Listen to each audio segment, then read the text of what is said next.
We know life with HCM can feel complicated, and sometimes it's hard to know where to begin. The good news is we do. It starts with an intake call with our staff, where we listen and learn about your concerns.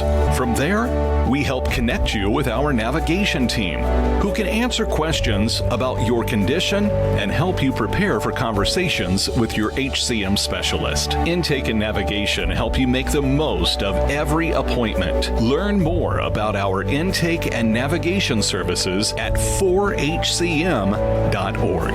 So tell me, Ella, when was the first time you heard the words hypertrophic cardiomyopathy? The first time I heard about it was when I was 10. And first, my first reaction was just looking at my mom, looking for clarification of, I had no idea what it meant. It just sounded like a foreign language. And I honestly didn't pay too much attention to it. I was just looking at my doctor, speaking about it. And I kind of was like, this does not sound like something normal. I think something's up, but I'm not too sure. And my mom, obviously, she started to learn about it and kind of teach me, but I was so young. Yeah. You were only 10. Mm-hmm. So welcome to Tales from the Heart, a podcast from the HCMA. And this is a Share Your Story Authors Edition.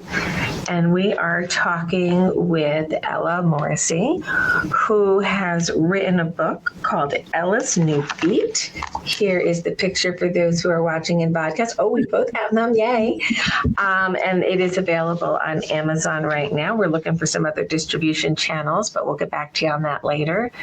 And I want to take a minute to kind of go back to how I know Ella and her family. And then we're going to talk about her journey with HCM and where it took her. We're not going to give them the end of the story quite yet. Yes. So I guess you were probably 9 or 10 when your mom first reached out to the HCMA and said, my daughter's been diagnosed. And your mom and I have become very good friends over the years. And I've actually been to your city and gone out to dinner with your mom when I was there. Yeah. And you guys came to a meeting. So, we've known each other a long time, and it's been a bumpy journey. You had a very sensitive, arrhythmogenic heart, meaning your heart didn't like to stay in rhythm. And in fact, quite a few times popped up with this little cardiac arrest thing. Yes. So, that little annoying sudden cardiac arrest, but you had a defibrillator. Mm-hmm. So there's saving grace there. But your journey has been one that not many people with HCM travel. Some of us do, some of us don't. So why don't you talk us through why you felt your story was book worthy? Yeah. So I decided to write about this book because I felt like I'd never known anyone my age that has gone through an experience like I had. And it kind of felt very isolating. And I felt like I had no one to connect with. I had no one to relate to. And I felt very alone through my journey. I got diagnosed when I was 10, and I was growing up with it all throughout high school, or all throughout my whole school year up until high school. So I kind of was going through it through my whole entire adolescence and childhood. So when we say going through it, let's take our listeners through a little bit of a journey. Yeah. So you're 10. Yeah. You hear this word. You're diagnosed. I know your mom went into ultra research mode because your mom was on the phone with me quite a lot, trying to understand what this all meant. But as a 10-year-old, what was, and maybe 10 to 14 in those years, what was a normal day like? Did you talk to your friends about your heart? Did you feel symptoms? Did you think you were normal? What was going on? I honestly just wanted to convince myself I was normal. I was doing gymnastics at the time. I was so obsessed with it. And so after I got diagnosed, I remember telling my friends, I'm just going to go to this quick doctor's appointment and then I'll be back to practice the next week. That didn't happen because I got told I couldn't do any physical activity. This was this was right after being diagnosed, but I remember I would just keep going to the practices, and I'd sit on the mat and watch all of my teammates and be like, it's fine, I'll be back there soon. But I think at my age, I didn't realize the severity of it. And I also was just so young. I was just being a kid. I still wanted to like have the normalcy. So how old are you now, Ella? I'm 21. 21. Yeah. So we're talking about the world 11 years ago. Mm-hmm. And the manner in which we dealt with a newly diagnosed child 11 years ago is actually a little different than what happens today. Yeah. So the restrictions on physical activities have changed. Just for the benefit of our listeners, Yeah. the worlds that I grew up in 1980 getting diagnosed, and you in 2015-ish and getting diagnosed, and today they have changed. So we're in an evolution. But there was a concern in your family based on other family members who've had a cardiac arrest, and now you have a new diagnosis. So everybody's concerned, but you're a kid and you're not connecting the concerns, are you? No, I was like, Just what they get. Mom. And so let's go back to gymnastics. Were you able to at all go back to gymnastics? No, I was never able to go back to it. And for me being like 10 years old, that was like the most important thing in my life. I didn't process my heart. I was just devastated that I couldn't go back to that. And I was a very, very athletic kid growing up. I wanted to do every sport and I was always running around. So it was so weird to go from that to absolutely nothing, just completely cut off. So you probably lost your social circles. Yes, I did. I definitely did. On accident, yeah. And did you keep some of those friends? I have. Yeah, I actually do. There's a couple of those friends from that time that I actually still have around, and I appreciate so much because they know that version of me and they also know the new version of me. So it's just nice to have people that have been through it all and like seriously can take in and like appreciate what happened. And I'm so appreciative of them for being there through all of it. So yeah. I was taken with your book in the way, the word choices of explaining what it was like to have a syncopal or a fainting episode or a cardiac arrest episode in front of some of these friends and your peers. Yeah. Can you help our listeners understand the ages you were when these events happened and kind of walk us through a little bit of maybe one or two of those events so we can understand what it was like to be you as a kid? Yeah. So I'll talk about the first time I had a shock because that's very imprinted in my mind. The first time I was in middle school and I was in a high school play. So immediately I thought it was like so cool. I could just like run to the high school with all of these other high schoolers and my twin sister who, her heart was functioning completely normal at the time, but we were running. And since I was the only one that had the heart disease, I was like, let me just keep up with these kids. Like, I'm going to keep running. That was a bad mistake because I ended up I started getting lightheaded and I was kind of confused because I didn't really know. This was like the first time I was feeling like any of this since my first diagnosis. And I was like, oh gosh, this does not feel right. And I remember I sat down and I grabbed my sister's hand and it just started to get dark. And I just felt like this like huge kick in my chest. And I was like, this is not my heart. Like, this is the machine working. Like, this is my defibrillator going off. And I woke up and I was like humiliated for some reason. I was humiliated and sad because all of those people were watching me wake up from it. I was disoriented. I didn't know what was going on. And then the ambulance was on the way. So it was a very hard time for me to like go through that and for those people to see me in such a state. So how old were you when this happened? I think I was 11 or 12. Yeah. My memory's telling me 11. because I can remember Ella. Yeah. It was connecting in my head when your mom was telling me what was going on, which was while you were, I think she might have even been on the way to the hospital, or maybe it was that night she called. Yeah. But I want to go back to that moment where you said you were embarrassed. It was humiliating. In the moment, I can understand that. But after it faded a little bit and the people that were there witnessing, were they empathetic to you? Were they concerned about you? I'm going to guess that they were. Mm-hmm. Everyone was just mostly just concerned of my well-being and if I was okay. Yeah.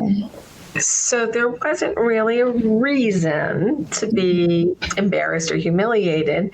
It was just you were in a very vulnerable state, and they got to see you, and you didn't get to make that choice. Yes, that's exactly how it was. And that is an awful feeling. And for many people with HCM, if you faint, if you have a moment where you need to sit down real fast, or gravity will take care of it for you. Mm-hmm. These are not always great moments, and they feel awkward, but it's really important we listen to our bodies and we do what needs to be done. But that's a lot for an 11-year-old to take on. Did you notice any differences in yourself or your friends after that event? I mean, one thing I know for sure is like I matured really fast, and I think after that first shock is when like everything set in, and I made sure to be very cautious of everything I was doing. And I think that's when it kind of started that I kind of kept my close circle, and my friends, they started to become like my second moms. Honestly, they knew everything that I needed. When they could tell that I didn't want, when I felt bad for staying behind, they would stay behind with me. That's nice, and that's a gift. Yeah. Not everybody understands it. Mm-hmm. Before we started to record, I was telling you that I was thinking back at my teenage years recently at how I kept people at arm's length because I didn't want to explain what was going on with me. It's just too complicated, and I didn't want to look broken. Yeah. So as an adolescent, you kind of kept it to yourself. I wish I had people that I could talk to about it back then, but they're just... Number one, I was told I was 1 in 10,000 at that point. That was 1981. So there weren't a lot of me around, but there were. We were still 1 in 250. We just didn't know it yet. But people didn't really understand what it would mean. Mm-hmm. And people didn't understand your HCM at that point. And you, thank God, had the defibrillator in. I know. Had that not have happened, we wouldn't be having this conversation right now in all likelihood, because you were in a place where there probably was not very quick access to an AED. Yeah. So you survived that event, spent some days in the hospital, changed some meds around a little bit, if my memory serves me correct. Oh, yeah. And how long were things quiet before something else popped up? It was always right after a shock that I would be so cautious, like overly cautious, because I scared myself really bad. So I would reach around the 1 year mark, and then for some reason I would go a little easy on myself. And then as soon as I like let some of my guards down, I'd have a shock again. I'd be like, oh, dang it, here we go again. So some of these guards for you, because I need our listeners to understand, Ella didn't have a normal HCM heart. There's a bell curve, and the majority of HCM sits in the center of that bell curve. This heart was way off to the left. It was very pro-arrhythmic. A lot of arrhythmias were happening here with what you would consider very simple triggers. So like just running up a flight of stairs for you was just too much at 14 years old. Mm-hmm. And so when you say you took it easy on yourself and you're like, okay, I'm going to be normal now, what were the things that would trigger a life-threatening arrhythmia in you? At first, it was just going up. It was even like hills. Like hills were terrifying. Stairs were terrifying. And then it started to become like anxiety. Like when I started to get in middle school and high school, like I started to get the feeling of anxiety. And I was like, this is raising my heart rate too. So that's when I started to make a really small circle, because I was like, if anyone new talks to me, like if this happens, like it's going to spike my anxiety. And like I would have shocks, because I would have like an anxiety attack, like while I was like walking and talking to someone new, for example. It would scare me. So every time I'd have a shock, I got quieter and I put up more guards. Yeah. That's so sad, really. It is, but it's saving your life, but it's making it smaller. Yeah. And smaller. Mm-hmm. And then one day, so you get a driver's license, so you're doing okay. You get older and growing up doing the normal things. You're driving, and then there's this thing that happens. It's a really good part of the book. Yes. So yeah, it is written in my book. And it's kind of a crazy part. It was the last shock that I had, and I was driving back from nannying, and I saw this like tiny animal on the road. It was a squirrel, but it was a baby squirrel. And I was like, oh my gosh, like I have to go get it. It was like in the middle of the road. So without thinking, I like parked the car, ran out of it, grabbed the squirrel, came back to my car, and I was like looking at the squirrel, and then suddenly I start getting the feelings that I always get right before I get a shock. Like I lost like feeling in my body. I could tell my head was tingling. I was getting like anxious in my chest, and I had multiple shocks in the car while I was in the driver's seat. And the squirrel was bouncing in the back of seats. It was crazy. I woke up because I think that whole incident, it was really, I mean, that was like the last bit until they told me that I was in heart failure. So that shock was a lot, to the point where it like knocks me unconscious. So I woke up to all of this. Yeah. It's crazy. Squirrel in the car door open. Yes. Pressing on the gas. I woke up and my foot was on the gas, and I was like, what is going on? But you were in park. Oh, yes. I was in park.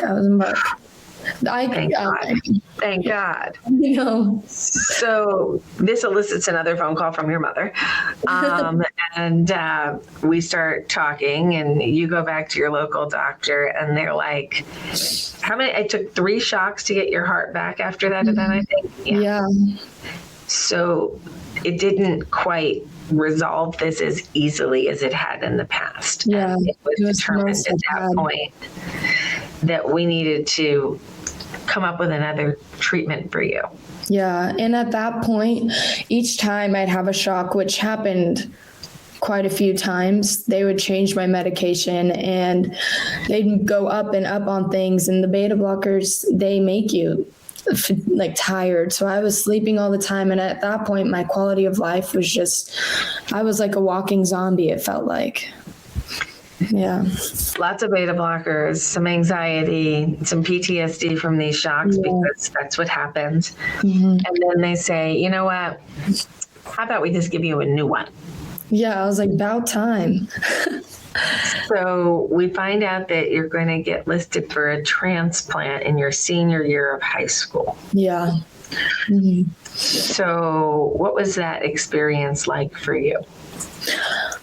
The whole thing, like hearing the words heart transplant is terrifying, because I don't know anyone. At the time, I didn't know anyone my age that had something like that. And the thought, like when it enters your brain, you're like, oh my gosh, it's a 1 in a million chance I'm going to survive. Like you do research, and it's just like terrifying.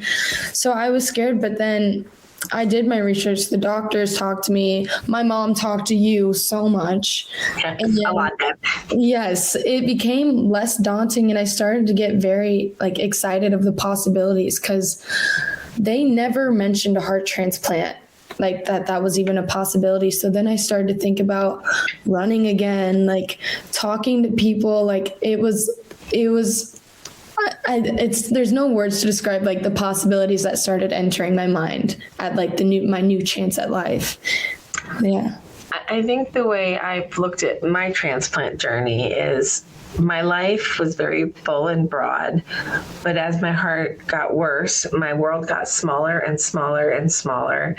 And I was just literally existing every day to exist because I had lost my spark. I had lost my steam. I couldn't do the other things. And then there's this wall, and you either walk through a door or you stop. Yeah. And you're not here anymore. But when you walk through that door, boy, does the world look different on the other side, doesn't it? So different. So different. So let's go through your transplant journey a little bit more specifically. So where do you typically live, and where did you have to go for your transplant? So I live in Kansas City, and they told me since I was not an adult yet, I couldn't go to St. Luke's and Children's Mercy in Kansas City. The wait time was just too long. I needed it sooner rather than later. So we went to Le Bonheur in Memphis, and it was exciting, but it was also my senior year. And like, I'm still a teenager that wants to experience their last football game, their last dances. So I was very sad about that. We did have to move states. Like, it was honestly like the beginning of like my senior experience. So I was like, okay, see you guys, I have to go get a heart transplant. I remember one of the big concerns that you had was prom. Yeah. And we're like trying to negotiate with you, like, you really need to go to the hospital. And but I really want to go to prom. I'm like, yeah, sweetheart, I know it's important, but let's worry about the heart first. And I think we'll maybe be able to get there. Mm-hmm. So when did you get to Memphis and Le Bonheur to start your transplant journey? Was that like October, November? Yeah, it was like mid-October, maybe early November, around there. And so, what year are we in, 22? 20, yeah, it was 2021. 2021. Okay. Mm-hmm. So it's October 2021. Mm-hmm. You go in for your workup, and then they say, we're going to keep you in the hospital for a little bit. Mm-hmm. How long were you in the hospital before a heart became available for you?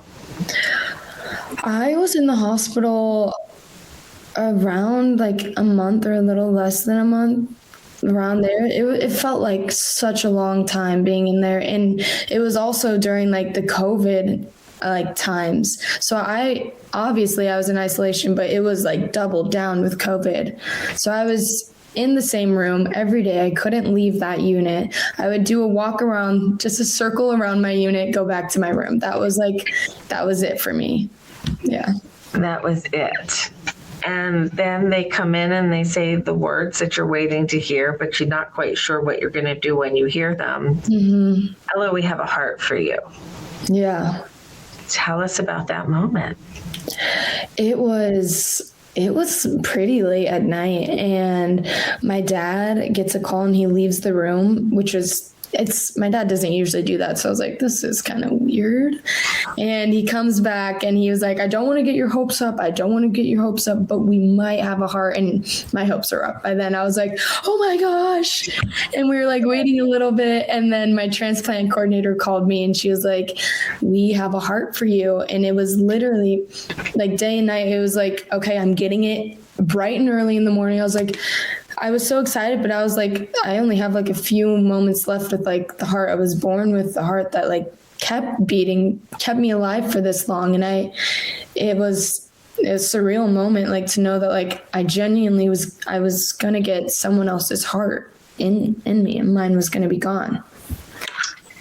So these gave me chills thinking about those moments. Yeah. For those of us who've been through the miracle of a heart transplant, there's so many emotions that come into these moments. Yeah. But no matter who you are, you stop and you think about where this organ is coming from. Yeah. And I like to take these moments to give a little education to people who don't know what it's like to be on our side. Yeah. I can tell you my experience as somebody whose sister was an organ donor and I am a recipient. I grieve for that family, They have just had probably the worst days of their lives because their loved one is gone. But I am so grateful that at the moment they were asked, do you want to consider organ donation, that they said yes. So it's gratitude and sorrow all wrapped up in one. What was your experience? What did you think about your donor family? It's hard. I mean, it's impossible to live up to, like, I just felt like this family like just went through the hardest time of their life, and I was a bit timid and scared to reach out to them at first because I wanted to be like the most spectacular person. Like, I wanted them to know like that it's not getting taken for granted, that this is the best gift that I've received. Like, this is going to keep me alive. And that's also like one of the biggest reasons I wrote the book, because I can't just put it into words in a couple paragraphs. Like, yes, like, hi, like I am the recipient. And so I wrote this book because I want them to know the story and the events that I went through to lead up to this moment. And so this is for everyone, and it's also for the donor family. That's beautiful. We love our donor families. Yes. So we're in that moment. You're hanging out with your dad that night. Mm-hmm. Sleep probably wasn't a priority at that point. No. What were the emotions you were feeling? I remember there's a specific moment I like walked to the bathroom and I started like touching like the unbroken skin. Like, I knew I was going to have a huge scar right down my chest, and I was giving it like one last touch. And then I was just very like, I was cherishing those last moments. And I was on the phone with my best friends that I grew up with. They knew the news. It was a scary and exciting experience. I mean, I was filled with all of the emotions. I didn't know like how to process anything. There was no time to process it. It was just right in the morning. Yeah. It's a lot of feels, and it's excitement and fear. Mm-hmm. It's hope and sadness. Yeah. It's the unknown. Yeah. And there's just so many things, and when and they're all processing at the same time. Yes. Yeah. The same time. Imagine that. Yeah. And talk about feeling a little schizophrenic for a moment, because you're feeling all the feels. Yeah. So they come in the next morning and say, let's go. Mm-hmm. You listened to your heart for the last time. I know that. Yeah. Mm-hmm. And tell us what it was like saying goodbye.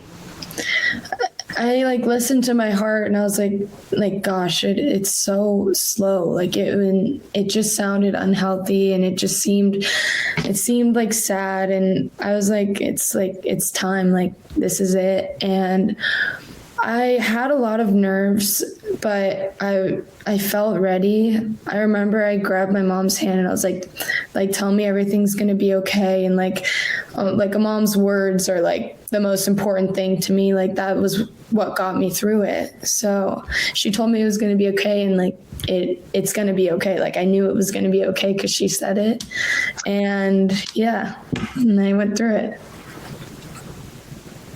And you're giving me chills, kiddo. Yes. You are giving me chills. I'm wondering if I still have your mom's text from back then. I'm actually going to check. Where did she go? There she is. I'm going to scroll through this. Oh, yeah, I got old ones in here. Yeah, those are the best to read through during that time. It's like this is post-transplant. This is December of 22. Mm-hmm. So I don't have all the fun stuff anymore. My time out happened, and it's in my archive somewhere. Mm-hmm. So you go down. I know your mom had called me and said that you were going, and everybody was very nervous. Yeah. You kind of had a pretty uneventful run in the OR. You were in and out pretty quickly. It was just a big fat nap, honestly. I woke up and I was like, I woke up to like the whole process. Like, they were getting everything situated. I heard like tons of beeping. I woke up a little anxious, stressed, and then I started hearing like my heartbeat. and it was so fast, which scared me because my heart was so slow. And I was really scared when I woke up. I remember that. And I had to get told a lot of times that this is normal. My heart's normal. Because I was like, oh my gosh, my new heart's already like having all these malfunctions. And I was like, oh, dang.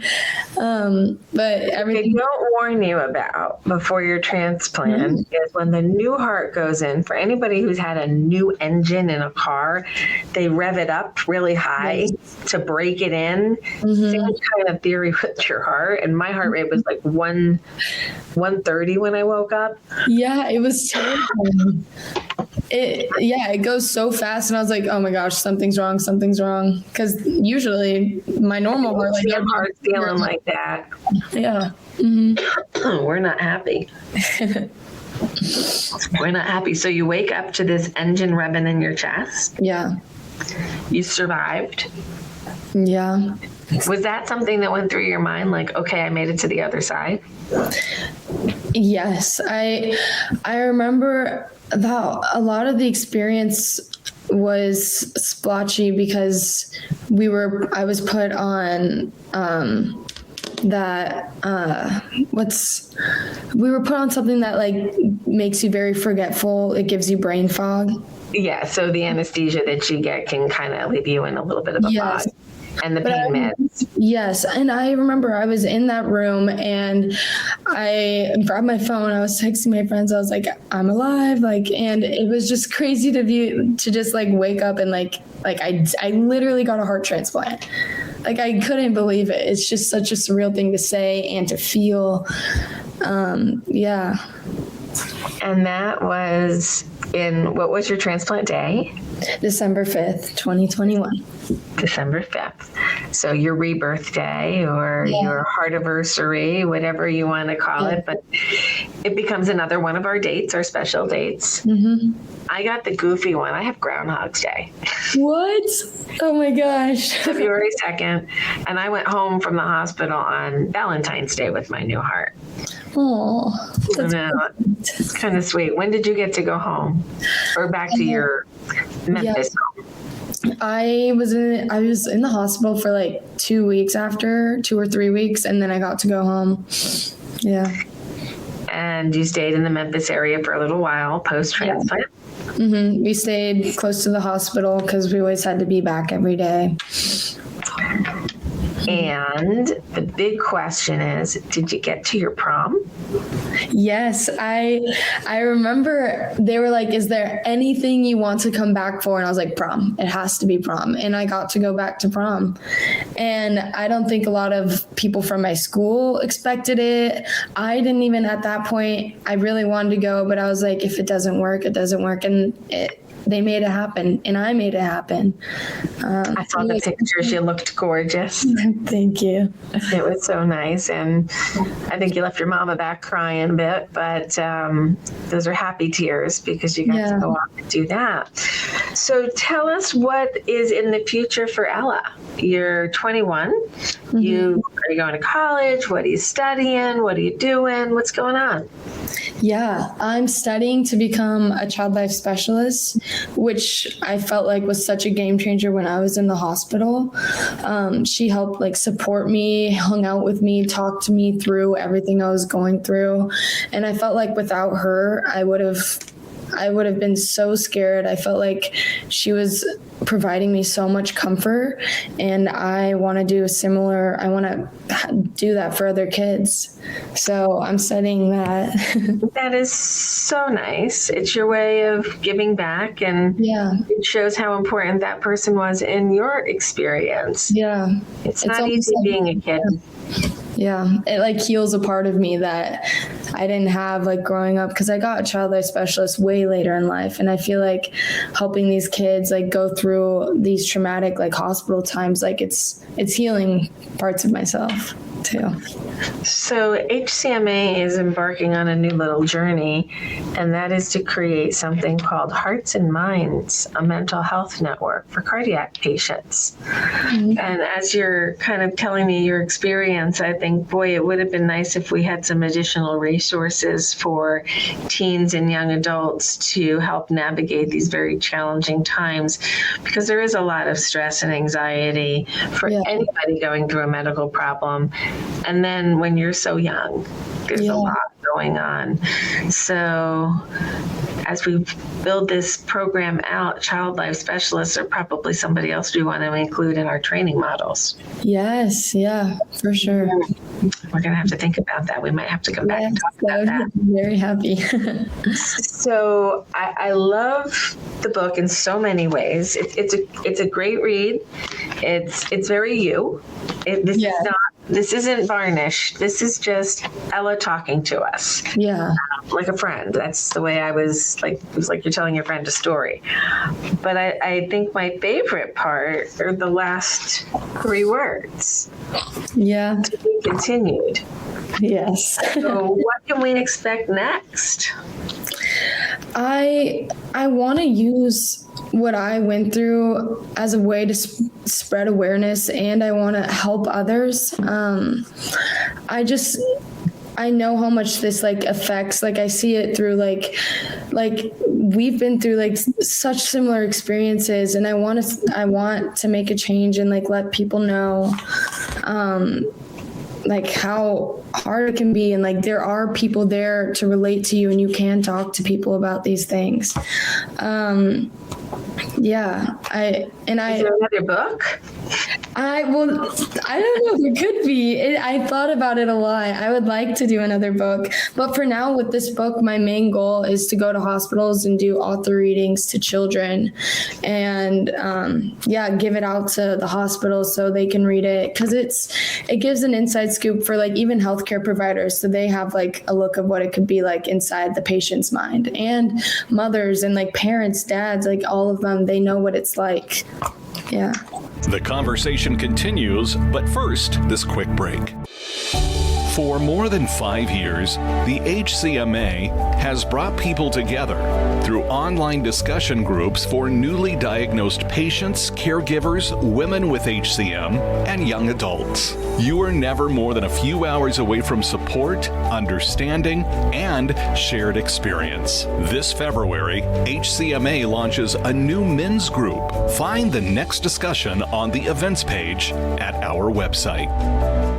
Once again, here's host Lisa Salberg. So now from the mom's point of view, Feda, when was the first time you remember hearing the words hypertrophic cardiomyopathy? I was at the grocery store. I was with my daughters, Ella and her twin sister, Maria. That was right after Ella passed out, and she went to Children's Mercy, did the testing, but we don't have results yet. So, they told me back then just to keep it easy, just hold off on her playing gymnastics and stuff like that until we know what's going on. So I was at grocery shopping, and I remember exactly the doctor called me, and he said, I'm sorry, but I have to tell you, Ella has hypertrophic cardiomyopathy. The longest term I heard was so long. I remember telling him, what is this? And he started explaining to me technical words, and I don't think I understood, because my mind, I knew it was the thing that killed my sister. Yeah.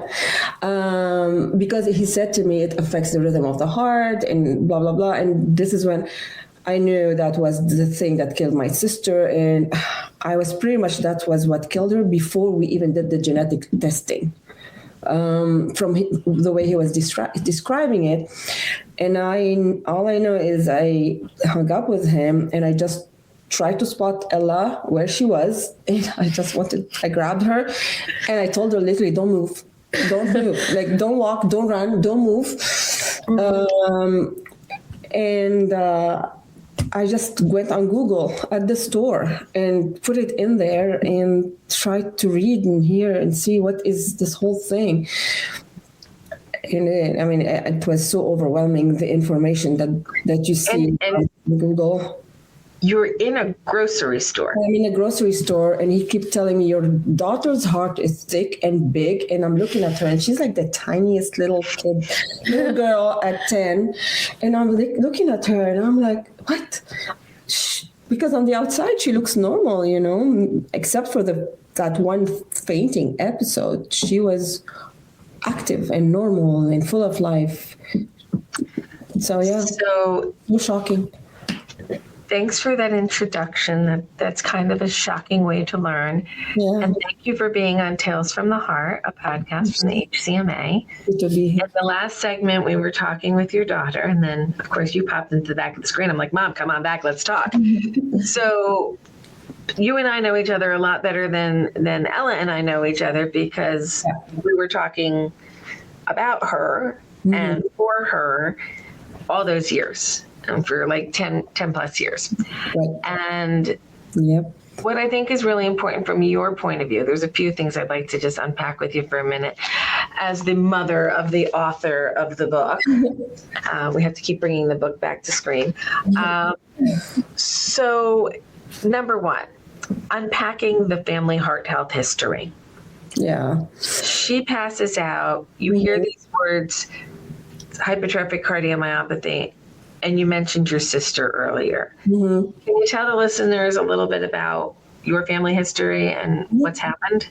Yeah, so my sister died so Ella got diagnosed with her heart disease, I believe, in 2014. And my sister passed away in 2008. And I am from a country called Lebanon, and we were visiting with my daughters, both of them. We were all in Lebanon. And on my very last day of the trip, my sister was kind of like running to say goodbye to me. I was going to the airport, and she just crumbled on the ground. She was gone. Just like sudden cardiac arrest, and nothing the paramedics and all that, nothing could bring her back into heart rhythm. So, back in Lebanon, they did not, they're not as advanced as they are here. They're getting better now. But in 2008, we did not know what caused for a young girl, because she was younger than me. She was 28 or 29 at the time. So we did not know what caused all this. Like, how can a very healthy young woman just collapse and dies? But they told us she had a sudden cardiac arrest, but they did not know why. We did not do a biopsy. An autopsy.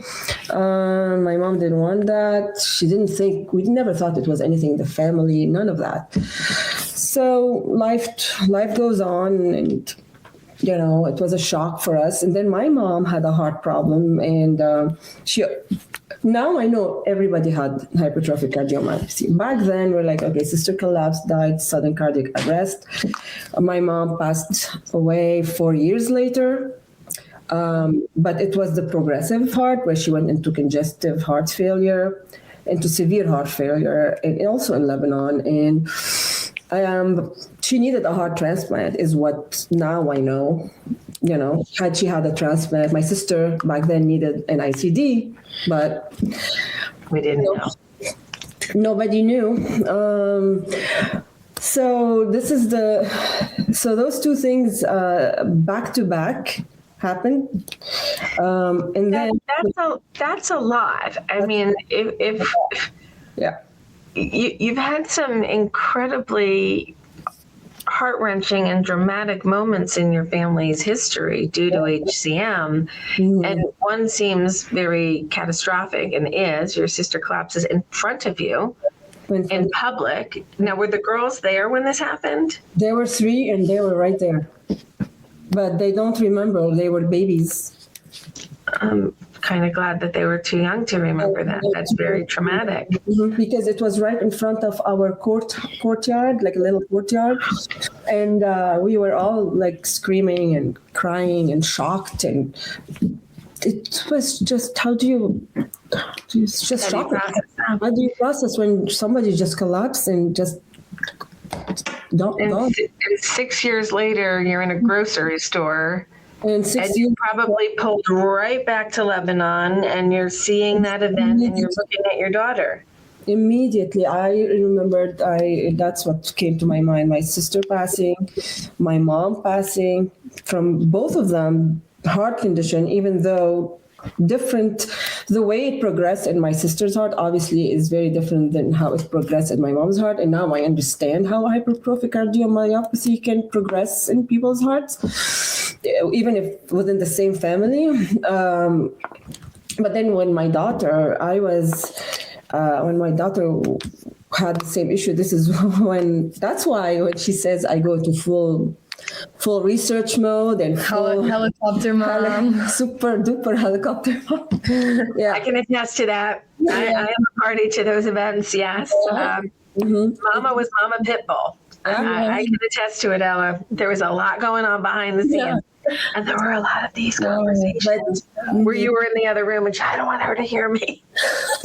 She dug and dug and dug and dug and dug. I know myself. I'm not admitting it. I mean, I know it. Now I'm breathing finally, I can say in the past 2 or 3 years, life has been a little calmer as far as heart diseases goes. I mean, yes, I have a pacemaker, an ICD. My other daughter has an ICD. Ella's journey, it's not smooth with the heart transplant. She still have bumps. As you know, there's always bumps in the road. But compared to what we lived before, I feel very blessed right now. Thank God. Yeah. So I need to give props out to Mom's researching and questioning. I know. She was not easy on me. We'd ask questions, I'd give her answers, and it was, but how and where and when and who did that? And I got to give Mom citations and doctors' names and poster names because she wants the facts. I'm so sorry. I know. It's great because it challenges me to be deeper thinking and to go further. And I think because of how we went through this journey together, HCMA was much smaller when we first started to work together, and we've grown a lot and our services have grown a lot. But you also taught me a lot about how not everybody researches the same way. Some are mama pit bulls and tear it apart, and other people don't know where to tear into. Yes. And so we have to make things available for people wherever they are. Mm-hmm. And you helped me hone some serious research skills because you deserve the answers. And I knew where to find them. I just would have to organize them sometimes. No, I do appreciate what you did for us throughout the year, this long journey. Yeah. And I hate to say it, it's really not over. We still have it. It's still there. We're just knock on wood going through, like I said, a peaceful time. But HCM is unpredictable, as we all know, and you always have to be ready for it. But I do want to thank you for your patience. And I know you were very patient and resourceful. But you got me. You were also a mom. I was a mom. My daughter was diagnosed at 10. She got an ICD at 10.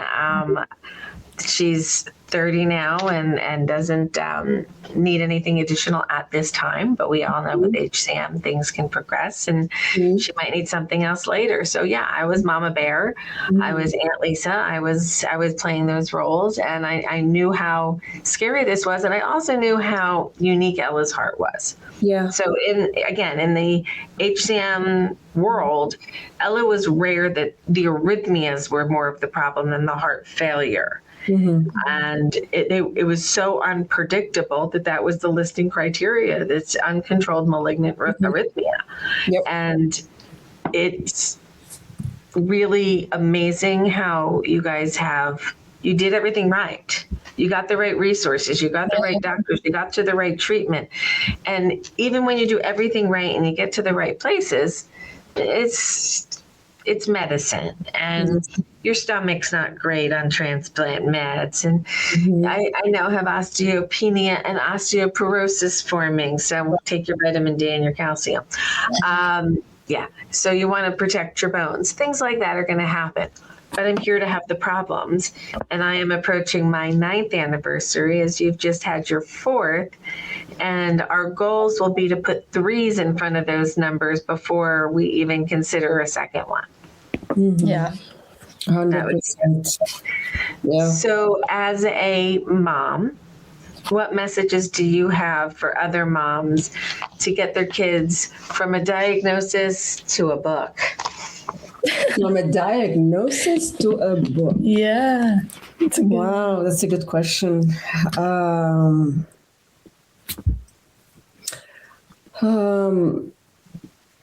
first of all, I feel like you always have to champion and not that doctors don't know or resources don't know, but there are certain things, if things don't make sense to you, I remember when I first contacted you, it didn't make sense to me. I know there was something, like I felt there was a gap in her medical. I told you she has an AP. She doesn't have a cardiologist following up with her. I don't see echoes. I don't see, where all this is happening. That was the first thing that I noticed, was missing from her care. And you told me, you're right, she needs a cardiologist. So what I tell the mom is, first of all, to follow their intuition and advocate for their kids all along. And sometimes it can be super tiring and exhausting, and you feel like, I'm tired, I'm exhausted, I just need to. It is tiring and exhausting, but I felt like it was my mission, like my mission as her mother is to make sure she gets the best treatment and never ever take a chance, like no risks taken. This is my philosophy with her treatment. I don't want to take chances or leave a question in my head that I feel not answered, and not because I'm smarter. It's just I'm protective of her. I just want her to get the best treatment possible. But then, even though I was overbearing, and I admit I was overbearing with her, I do. She surprised me with the book. That's her idea. I didn't tell her, go write a book. The book was a wish through the Wish Foundation, the Make-A-Wish Foundation. That's how it was done. Because she was 17, she was eligible for a wish. Yeah. She picked this. She wanted to write her own book. Everybody was surprised, including me. And I thought it was a great idea. I definitely supported her. I know you said something to me earlier that I want to follow back up on for our listeners. You said you thought you knew your daughter until you read the book. And can you explain a little bit about what surprised you, or what you thought you knew, or what was different? So because I was with her the whole time, and she would open up to me. We are very close. Till now, we're very close, and I know we discuss a lot of things. I thought I knew everything that I needed to know inside of her brain as far as emotions, the morale, the emotional part. I also thought I knew her. But when I read her book, because I was surprised to know that she was 10 and 11 and 12 and 13, and all these thoughts, because I thought they were very deep. Sometimes dark, too dark for her age. Not in a bad way, but I was very surprised that I thought I knew her, but I really didn't know it all at all. So, and I think that's an honest observation, and I also think, as I said earlier, when we are kids, and I am speaking from 12-year-old me who was diagnosed, and hearing you say that and reading the book myself and seeing how this all plays together with my own lived experience, sometimes we as patients, even when we're children, we guard ourselves. We mask. And when we're masking our own emotions in front of our family members, it's to make us and them feel more comfortable. And I'm going to suggest that we all take some time in the HCM world and really talk to our loved ones about what they're masking. Sometimes they're not telling us things to protect us from what's happening to them. I did it to my parents. I did it to my husband. I've done it to other people. So when is it time to take the mask off and have real conversations that can be hard? And how can we help families do that? And we're developing a mental health network that might help some families get through some of those conversations. But I think what you guys have done here today and for our listeners is really helpful to see the familial relationships, the parental relationships, and how we both have our own views of what's going on. And with a little bit more communication, if we stopped and thought about it, maybe we can make the path a little easier for patient and for family member. It's not just one or the other. We're all in this together. Yeah. Like, we are officially extended family at this point, right? So something's going on with you guys. I want to know what's going on and make sure we're okay. But, you know, maybe something's going on with my heart transplant at that point that I don't want to worry you about. So where do you put those lines, and how do you have that honest communication while dealing with your own emotions through the process in a healthy way? Yeah. So I really applaud you both for this honest discussion and this amazing book where the squirrel story is kind of my favorite story. I'm not gonna lie, but the end of the squirrel, we'll bring that back for the next edition. When we come back, we'll talk about what happened to the squirrel next. Thank you so much for taking some time on Tales from the Heart today. It has been an honor and a privilege to walk with you during this crazy journey that has been your experience with HCM. And I'm thrilled that we have, you know, we're still here. We're still doing the thing. And it's been great walking the walk with you. And it's so fabulous to see how you're doing, Ella. I'm so proud of you. Thank you. And thank you for all your help, how much you impacted both of our lives. Literally changed everything. You did. Yeah. Thank you so much. Thank you. Yeah. I appreciate that. And it really, truly is an honor to be able to do the work that I've been able to do in my life. And talking to you two on a podcast, holding the book, it's absolutely amazing. And I will end with a teaser for the next author coming to Tales from the Heart. Ooh, there's another book called The Little Boy with the Big Heart. And Mary Massey wrote this in honor of her son who passed from HCM. So we're going to be talking to her in a future edition. So maybe there's a few more authors for you. And by the way, Feda, Ella is a newly minted ambassador of the HCMA. Wow. Yes. We'll talk more about that off the air. Thanks for joining us on Tales from the Heart. The Hypertrophic Cardiomyopathy Association would like to thank our sponsors, Cytokinetics, Bristol Myers Squibb, and Edgewise Therapeutics.